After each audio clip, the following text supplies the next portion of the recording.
Hello दोस्तों, मेरा नाम अमित है। NDT and quality YouTube channel में आपका स्वागत है। तो दोस्तों, आज के इस वीडियो में हम मैग्नेटिक पार्टिकल टेस्टिंग मतलब एमपीटी के इंटरव्यू क्वेश्चन और उसके आंसर देखने वाले हैं।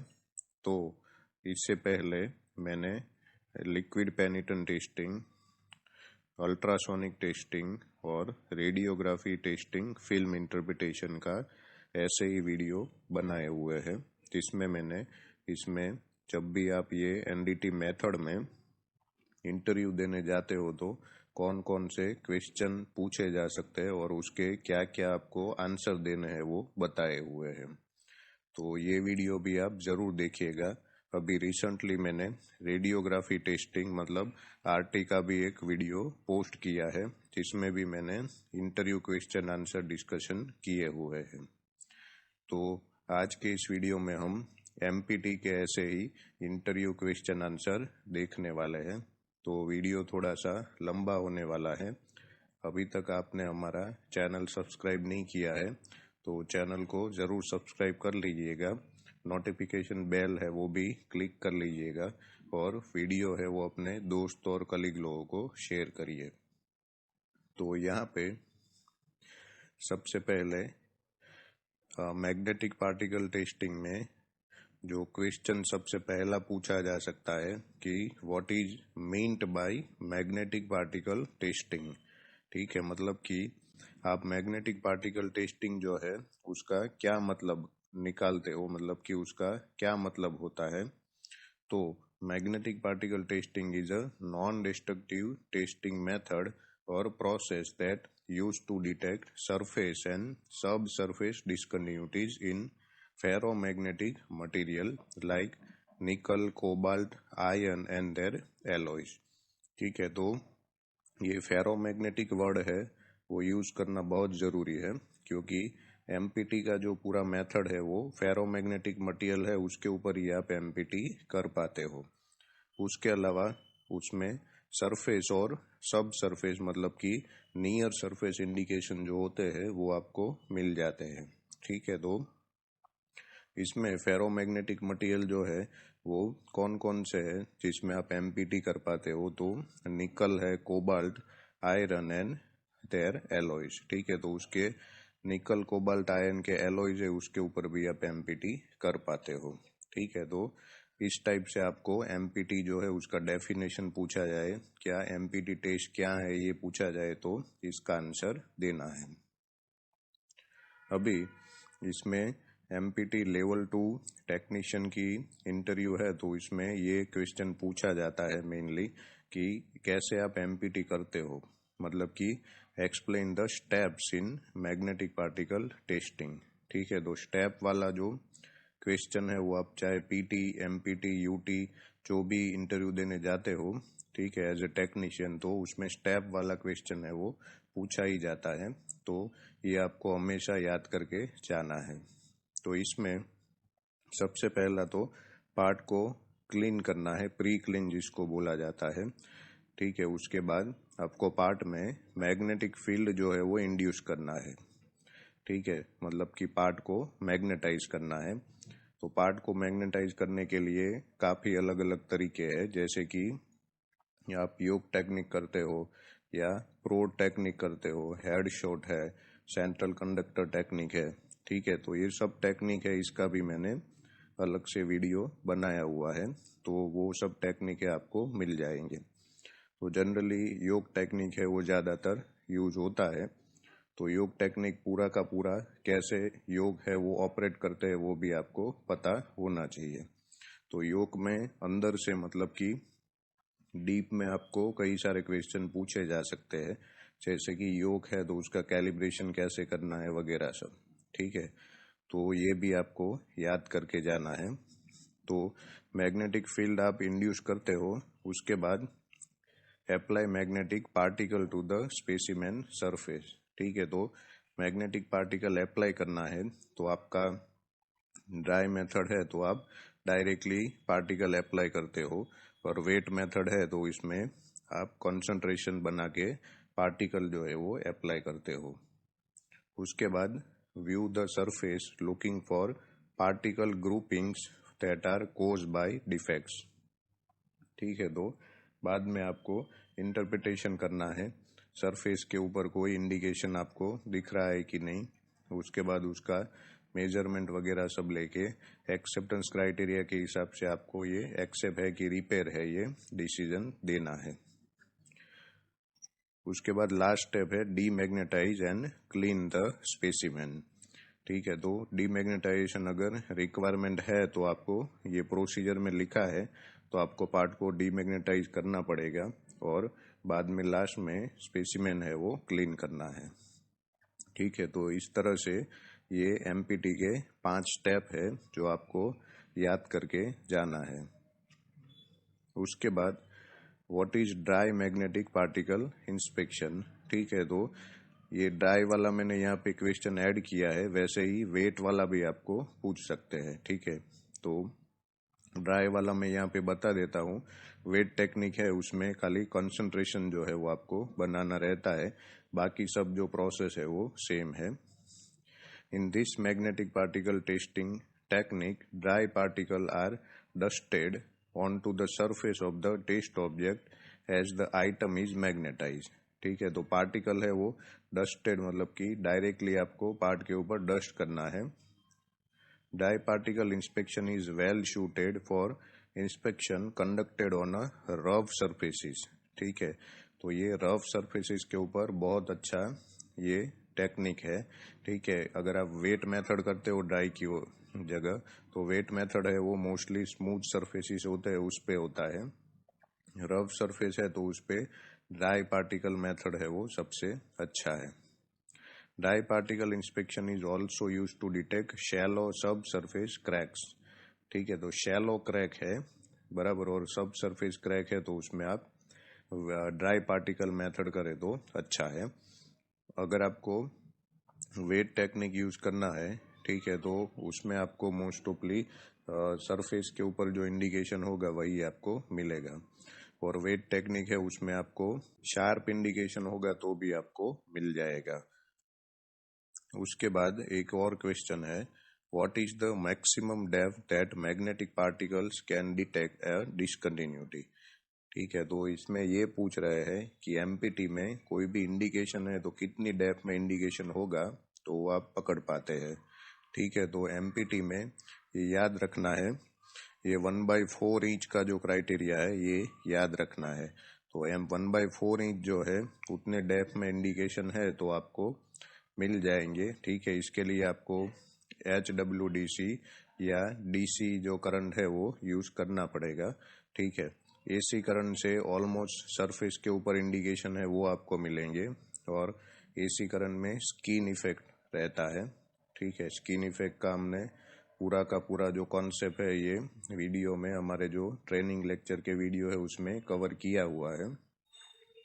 HWDC और DC करंट इन दोनों में आपको जो सब सरफेस इंडिकेशन है वो आपको मिलेंगे। तो अप्रोक्सीमेटली 6 to 7 mm डेप्थ में इंडिकेशन है तो मैक्सिमम एमपीटी में आपको मिलते हैं। उसके बाद what is the principle of magnetic particle testing. ठीक है, तो ये क्वेश्चन भी कोई भी मेथड का आप इंटरव्यू देने जाओ तो उस मेथड का प्रिंसिपल जो है वो आपको पता होना चाहिए कि कौन से साइंटिफिक प्रिंसिपल के बेसिस पे वो मेथड जो है वो काम करता है। तो एमपीटी की बात करें तो principle of MPT is as follows, when the work piece is to be inspected is magnetise, magnetic flux is induce. ठीक है, मैग्नेटिक फ्लक्स इंड्यूस होता है पार्ट में जब भी आप पार्ट को मैग्नेटाइज करते हो। If there is a flaw on the surface, magnetic flux leaks into the air at the position of the flaw. ठीक है, तो मैग्नेटिक फ्लक्स जो है वो लीक होता है, जिसको मैग्नेटिक फ्लक्स लीकेज ऐसा बोलते हैं। ठीक है, तो जहाँ पे भी कोई इंडिकेशन है, कोई डिसकंटिन्यूटी है, तो वो टाइम पे वहाँ पे मैग्नेटिक फ्लक्स लीकेज होता है। व्हेन मैग्नेटिक पार्टिकल वेट और dry are apply to the surface, ठीक है, तो then magnetic particle are apply to the surface. ठीक है, उसके बाद आपका मैग्नेटिक पार्टिकल जो है वो पार्ट पे आपको अप्लाई करना है, तो आपको पता चल जाएगा कि उधर कोई इंडिकेशन है। ये जो पार्टिकल आप अप्लाई करते हैं तो वो टाइम पे वहां पे पार्टिकल जो है वो अट्रैक्ट होता है, जहाँ पे भी आपका फ्लक्स जो है वो लीकेज हुआ है। तो एमपीटी का जो प्रिंसिपल जो है वो शॉर्ट में आपको बोलना है तो मैग्नेटिक फ्लक्स लीकेज। ठीक है, ये आपका एमपीटी का प्रिंसिपल है, मैग्नेटिक फ्लक्स लीकेज। उसके बाद ये एक और क्वेश्चन पूछा जाता है, can you do MPI on stainless steel. ठीक है, आप एसएस में एमपीआई कर पाते हो या नहीं। तो stainless steel is simply non magnetic enough. ठीक है, तो एसएस का जो मटेरियल है वो नॉन मैग्नेटिक रहता है। ठीक है, जनरली एसएस का मटेरियल नॉन मैग्नेटिक रहता है, पर हर बार ऐसा नहीं होता है। ठीक है, इसका रीजन क्या है मैं आपको आगे बताता हूँ। Stainless steel can't be inspected by magnetic particle testing as we are not able to induce a magnetic field on the stainless steel. ठीक है, तो ऑस्टेनेटिक स्टेनलेस स्टील जो रहता है उसमें आप मैग्नेटिक पार्टिकल टेस्टिंग नहीं कर पाते, क्योंकि उसमें आप मैग्नेटिक फील्ड इंड्यूस नहीं कर पाते, मतलब उसको मैग्नेट नहीं कर पाते हो आप। Due to this the material remains non magnetic. ठीक है, तो मटेरियल आपका है वो नॉन मैग्नेटिक है, उसके कारण आपको आप एमपीटी इसमें ऑस्टेनेटिक स्टेनलेस स्टील में नहीं कर पाते हो।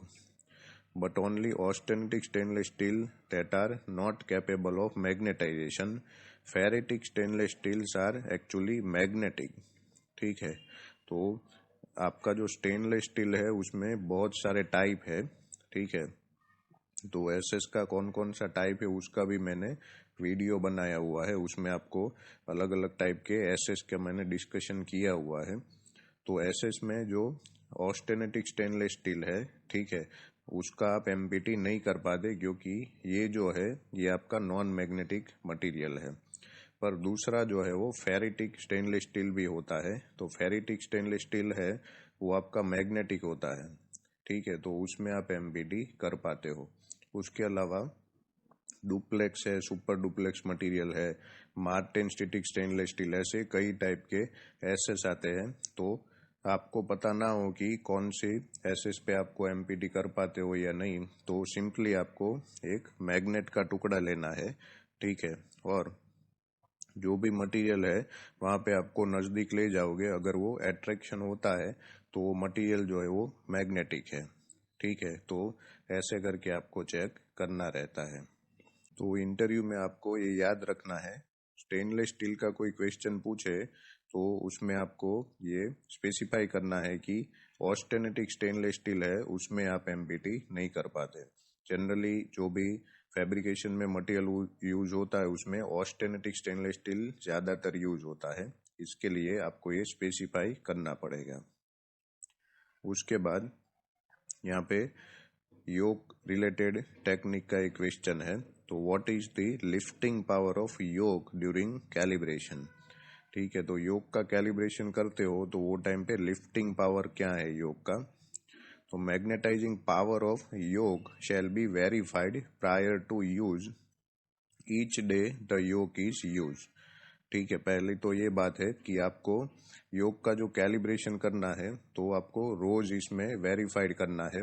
ठीक है, रोज आप सुबह में जब भी योग का यूज स्टार्ट करते हो तो वो टाइम पे आपको चेक करना है, उसका लिफ्टिंग पावर जो है वो आपको चेक करना रहता है।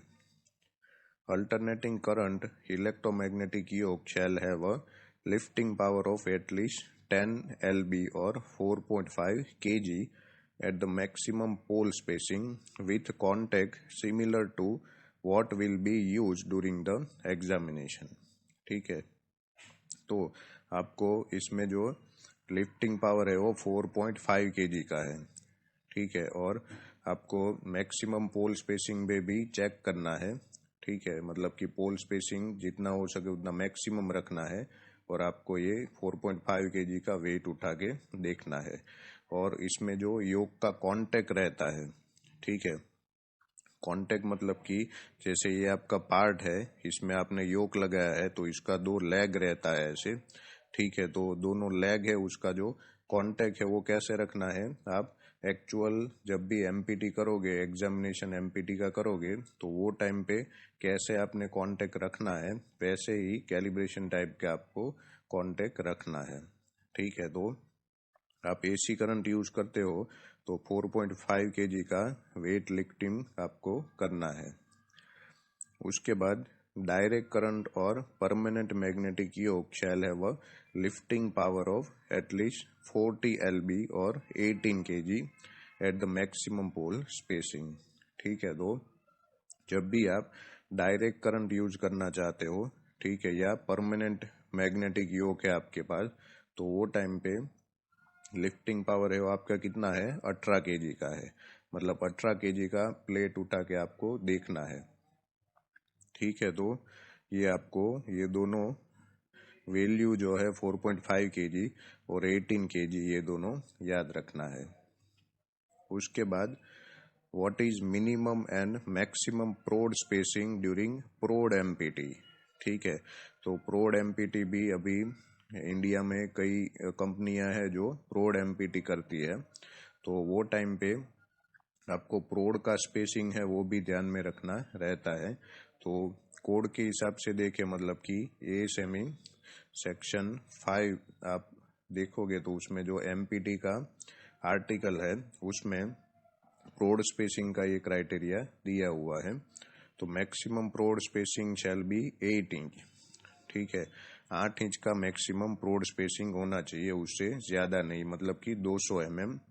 प्रोड spacing of less than 3 inch मतलब कि 75 mm are usually not practical due to bending of the particle around the prod, ठीक है। तो आपका 75 है उससे कम नहीं रखना है क्योंकि वो प्रैक्टिकल नहीं है, ठीक है।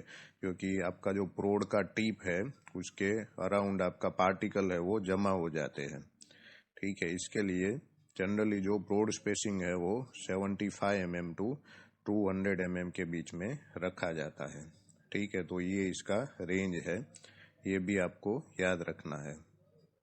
उसके बाद एक और क्वेश्चन देखते हैं, how much particle settling volume is required during wet MPT, बराबर। तो पार्टिकल सेटलिंग वॉल्यूम कितना होना चाहिए, आप वेट एमपीटी करते हो, ठीक है, तो वो टाइम पे पार्टिकल सेटलिंग वॉल्यूम कितना होना चाहिए ये पूछ रहे हैं।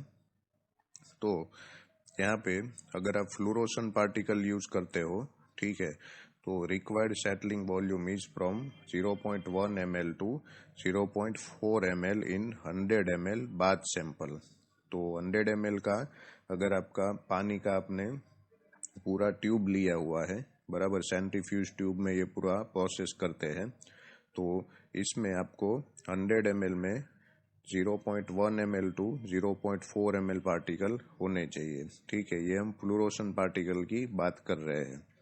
अगर आप नॉन फ्लोरोसेंट पार्टिकल यूज कर रहे हैं, मतलब कि आप कलर कॉन्ट्रास्ट या विजिबल मेथड कर रहे हो, तो वो टाइम पे आपको नॉन फ्लोरोसेंट पार्टिकल यूज करना है।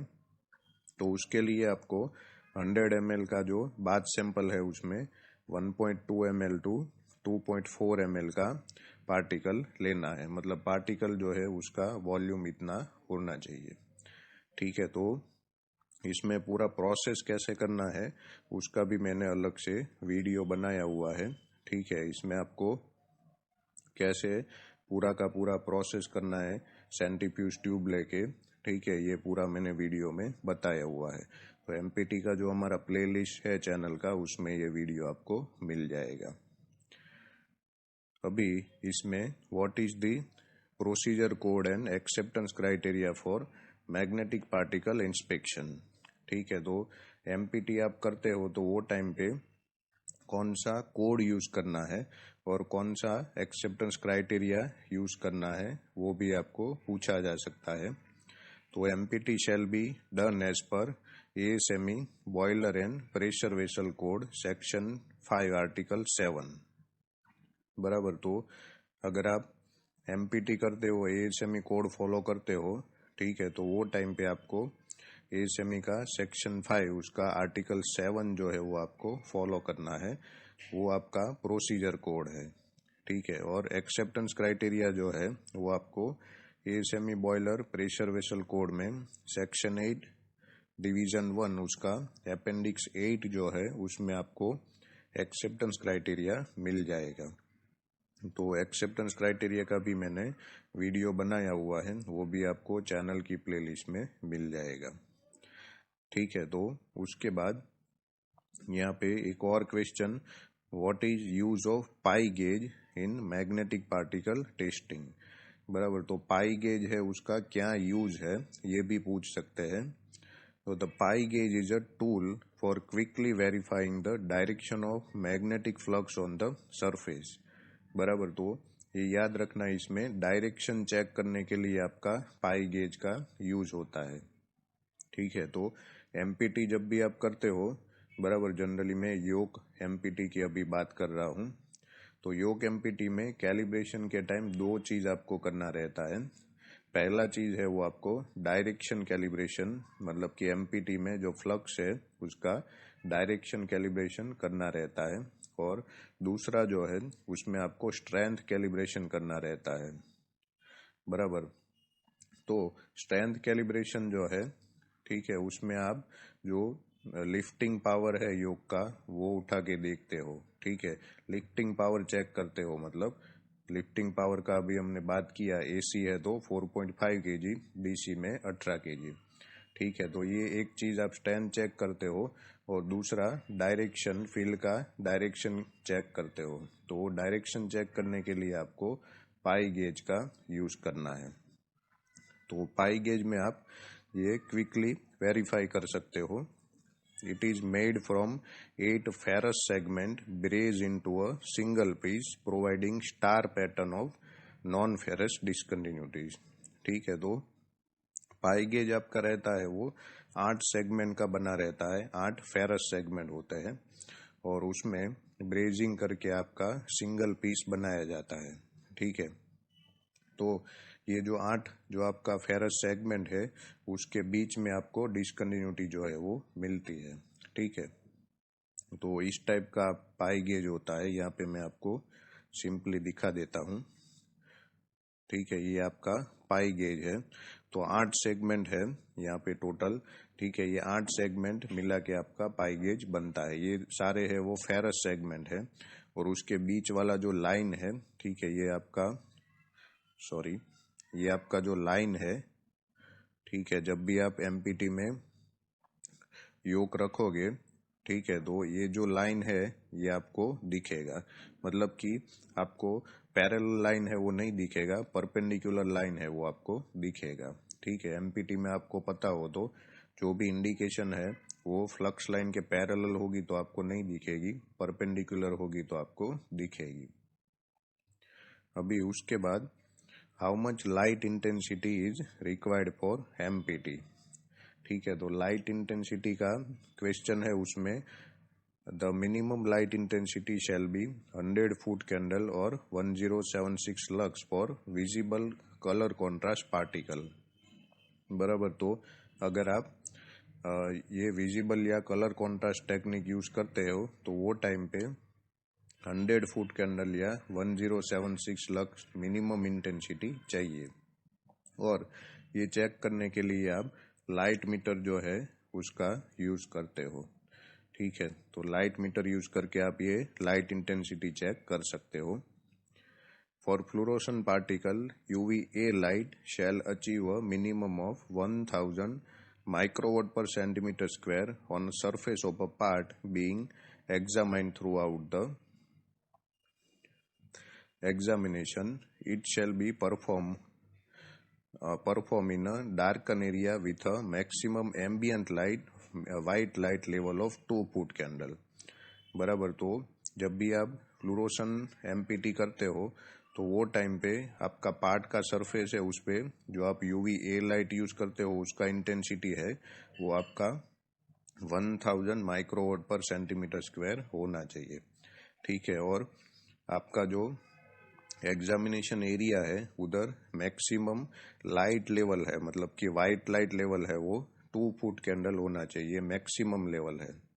ठीक है, मतलब इससे ज़्यादा लाइट नहीं होना चाहिए, जबकि ये आपका मिनिमम यूवीए लाइट का लेवल है। बराबर, ये 1000 जो है वो मिनिमम लेवल है, मतलब इससे ज़्यादा आपका यूवीए लाइट का इंटेंसिटी होना चाहिए। बराबर, तो ये फ्लोरोसन का लाइट इंटेंसिटी है। अभी what is demagnetization, how to do it. बराबर, तो डीमैग्नेटाइजेशन जो है ये क्या है, तो the removal of residual magnetism by simultaneously और alternatively reducing the strength and reversing the direction of the magnetic field.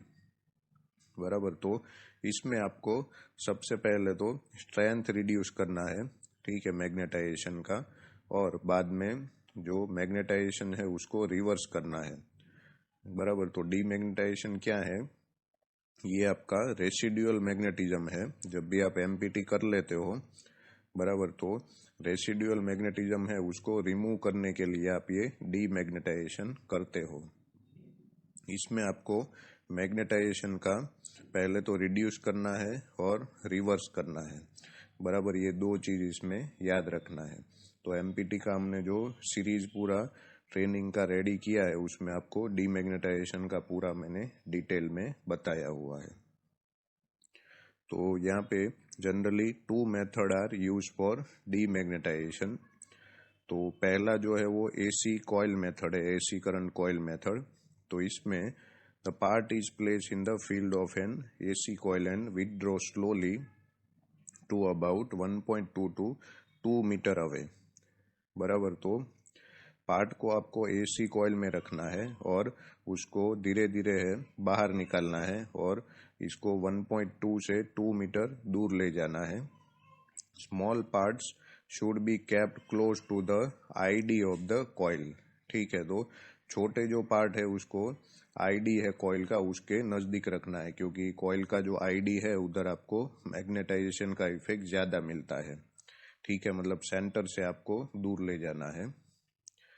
Part is subjected to reversing diminishing DC और एचडब्ल्यूडीसी करंट। ठीक है, तो डीसी या एचडब्ल्यूडीसी से भी आप डीमैग्नेटाइजेशन कर सकते हैं, पर ये सेल्फ रिवर्सिंग करंट नहीं है, तो इसके लिए पार्ट है उसको आपको रिवर्स भी करना पड़ेगा। ठीक है, तो एसी कॉइल मेथड है उसमें पार्ट को खाली आपको रिड्यूस करना है, करंट जो है वो रिड्यूस करना है, इसके लिए पार्ट जो है वो आपको दूर ले जाना है।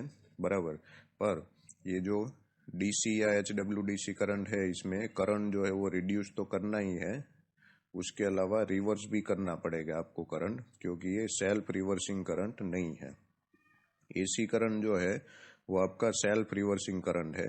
ठीक है, एसी आपने देखा होगा इस टाइप का करंट रहता है, तो ये सेल्फ रिवर्सिंग है। तो इसमें आपको पार्ट में करंट जो है वो खाली रिड्यूस करना पड़ेगा, जबकि डीसी और एचडब्ल्यूडीसी में पार्ट में करंट रिड्यूस भी करना पड़ेगा और रिवर्स भी करना पड़ेगा।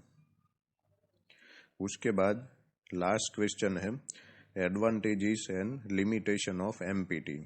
ठीक है, तो इसका मैंने पूरा डिटेल में वीडियो बनाया हुआ है, वो आपको चैनल की प्लेलिस्ट में मिल जाएगा। तो जनरली 3 से 4 एडवांटेज और लिमिटेशन है वो आपको याद करके जाना है।